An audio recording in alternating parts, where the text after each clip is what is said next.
Welcome to Today Breaking News. Here's a highlight of the day. Marcus hits 8-1, the almost perfect storm. London June 30, investor knew that after 2 years of COVID-19 chaos, 2022 would be a bumpy ride, but nobody expected this, the most turbulent first half global markets have ever seen.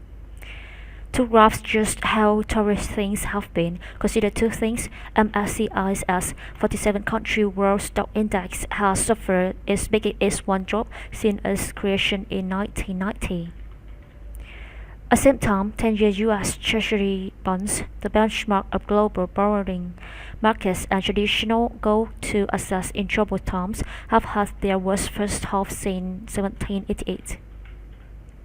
The drama kicked in as soon as it became clear that COVID-19 wasn't going to shatter the global economy again, and thus the world's most influential central bank, the U.S. Federal Reserve, was serious about raising interest rates.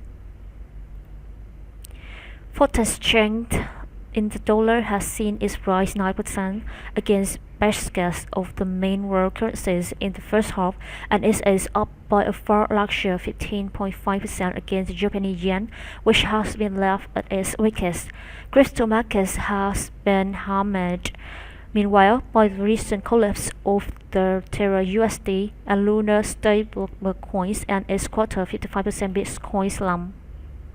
In many ways, it's all down to commodity markets, where 50% and 60% rises in oil and gas are fueling global inflation. Recession angst is starting to grow. However, copper is down nearly 20% since March, which is its biggest quarterly fall since early 2020 pandemic plunged and slightly squeezed. Nickel and zinc have declined.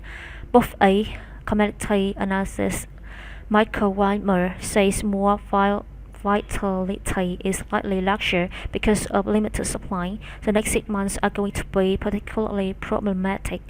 Beaten up Chinese stocks are on the cusp of the traditional definition of a bull market, since it's up almost 20% from their trough.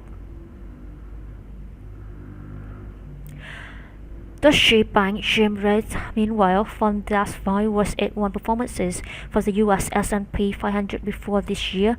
Near 20% slump has all been followed by big bounces. Thank you for subscribing our channel. I see you in the next newsletter.